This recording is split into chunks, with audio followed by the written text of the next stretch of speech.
Bonjour à toutes et à tous, bienvenue sur Comics Party. Je suis vraiment très heureux de vous retrouver aujourd'hui, d'autant qu'on va parler bien évidemment de l'événement de ce début d'année, de l'événement de la semaine, la Snyder Cut de Justice League. Et on va essayer d'ailleurs, plus que d'en parler, de voir un peu plus loin. Ça y est, ce 18 mars, Zack Snyder a donc pu présenter au monde sa vision de la Justice League telle qu'il avait imaginé et tournée il y a 4 ans déjà. En France, vous pouvez la trouver en achat digital à 13,99€ sur de nombreuses plateformes comme Prime Video, Apple TV, Google, etc. et bientôt à la location. Pour rappel, en 2017, le réalisateur avait tourné la majeure partie de son film avant qu'il ne doive quitter la production quelques mois avant sa sortie pour des raisons familiales. Warner Bros, ne partageant pas totalement sa vision, avait appelé Joss Whedon pour terminer, mais en réalité remonter le film. Résultat, en novembre 2017, Justice League sort et fait un flop en salle. Surtout, le film est raté.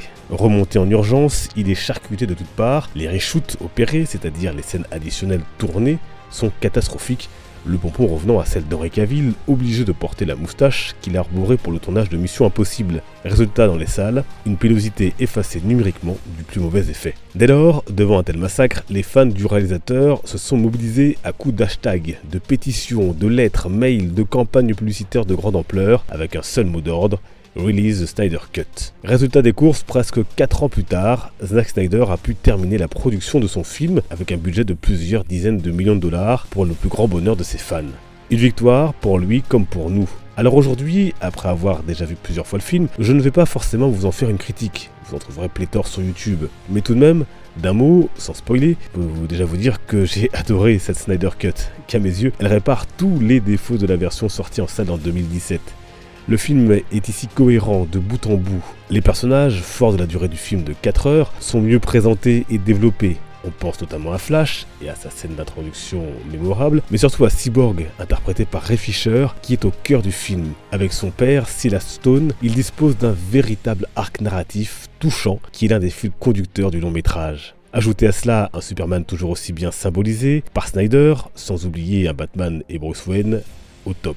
Les vilains du film, Steppenwolf, Desaad et Darkseid, sont enfin utilisés de manière pertinente et montrent toute leur détermination et toute leur barbarie. Ce qui justifiera une action aussi radicale de nos héros, de tous les héros, y compris les Amazones, par exemple, dotés d'un des meilleurs passages du film.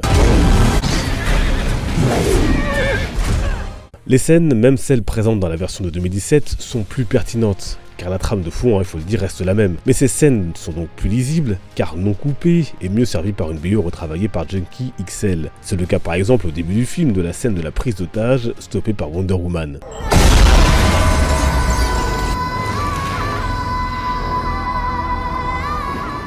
Le film a évidemment ses défauts, mais tout le monde sera au moins d'accord pour reconnaître qu'il est nettement supérieur à la version sortie en 2017. Bref, personnellement, j'ai pris mon pied. En résumé, 4 heures d'un film épique et grandiose qui m'en ont paru 2, et à la fin, on en redemande. Justement, on en redemande parce que le film nous laisse sur une fin dont on ne peut penser qu'on n'aura pas la suite un jour. Car à l'état actuel des choses, Snyder n'est plus sous contrat avec Warner Bros en tant que réalisateur sur l'univers cinématographique de DC. D'ailleurs, il n'a pas été payé pour terminer cette cut. De plus, quelles sont aujourd'hui les relations entre Zack Snyder et le studio qui a quand même trafiqué son travail ?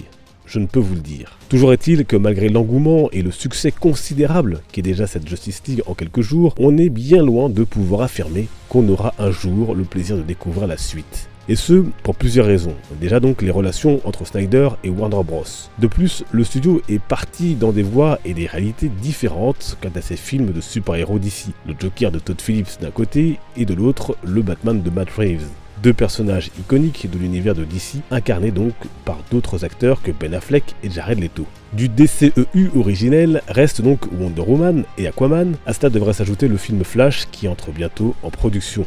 Shazam, qui peut être lié à cet univers, notamment par sa scène post-générique, mais là encore, dans le caméo de Superman, on n'a pas vu de son acteur emblématique, Henry Cavill. Il semblerait que le studio cherche aujourd'hui à caster un autre acteur. Quant à Cyborg, c'est encore plus compliqué. Depuis de longs mois, Ray Fisher est en première ligne pour demander la Snyder Cut, mais il s'est aussi montré extrêmement virulent et accusateur envers de grands pontes de DC et Warner, parmi lesquels le scénariste Geoff Johns, à qui on avait confié la branche film et ciné, et qui lui aurait mis des bâtons dans les roues quant à son avenir dans l'univers DC et dans le film de 2017 où il a été relégué clairement au second plan. Ben Affleck, lui, depuis que son projet de film solo Batman a été abandonné, s'est éloigné du personnage, même si on parle ici ou là d'une série autour de son Batfleck sur HBO Max. HBO Max, propriété de Warner, qui pourrait donc être en réalité la planche de salut du Snyderverse. Car on l'a vu, au cinéma, Warner Bros semble avoir d'autres plans pour le moment. Mais la plateforme de streaming du groupe a besoin de se faire sa place face aux géants que sont Netflix, Disney+, et autres Prime Video. Il est clair qu'un coup comme la Snyder Cut va aider la plateforme à imprimer sa marque dans le secteur. D'ailleurs, dans quelques jours, ce sera au tour du film Godzilla vs Kong d'y faire son apparition. Car avec l'univers mis en place par Snyder, on a de quoi développer des projets, en film comme en série. On parlait d'une éventuelle série Batman, on sait depuis le film Batman v Superman que le Chevalier Noir de cet univers opère déjà à Gotham depuis 20 ans. Et que Robin a été tué par le Joker. Il y a là manifestement tout un background que les fans seraient ravis d'explorer. Et ce n'est là qu'un exemple. J'aurais pu vous parler d'autres personnages, parfois surprises, présentés dans Justice League, dont on aimerait absolument en voir plus. Si vous avez vu le film, je suis sûr que vous savez de qui je parle. Les idées de Snyder pour Justice League 2 et 3 avaient chuté il y a quelques semaines, et au vu de ses plans et de ce que l'on a vu, on n'a vraiment qu'une envie, c'est de découvrir tout ça. D'autant que, sans spoiler, on a dans ce film deux fins qui appellent clairement d'urgence une suite. Avec Man of Steel, Batman v Superman et maintenant la Snyder Cut de Justice League, on a une trilogie remarquable pour l'univers super-héroïque en général. Une vision cohérente, pleine de symboles plus torturés et épiques qui fera date. Bien sûr, ces films ne font pas l'unanimité, et tant mieux d'ailleurs.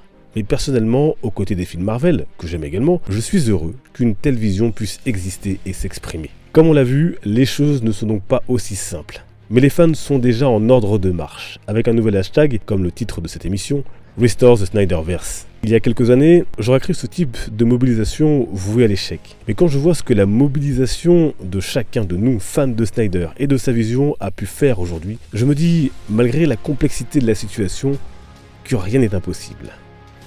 Encore une fois, affaire à suivre donc. Voilà, j'attends bien évidemment vos avis sur cette Snyder Cut de Justice League. Qu'est-ce que vous pensez, vous, pour la suite? Qu'est-ce que vous espérez? Est-ce que vous y croyez à ce Snyderverse sur HBO Max au cinéma? Est-ce que vous croyez qu'on aura un jour la suite? Moi, je l'espère de tout cœur et je vais bien sûr m'engager dans ce mouvement en espérant qu'on aura gain de cause et surtout que Zack Snyder aura gain de cause et qu'il pourra continuer à nous émerveiller et à nous faire grandir avec les super-héros et sa vision. Je vous attends sur les réseaux sociaux, vous avez tous les liens en description. Je vous dis à très vite sur la chaîne Comics Party. Les comics d'ailleurs sont une fête. Ciao!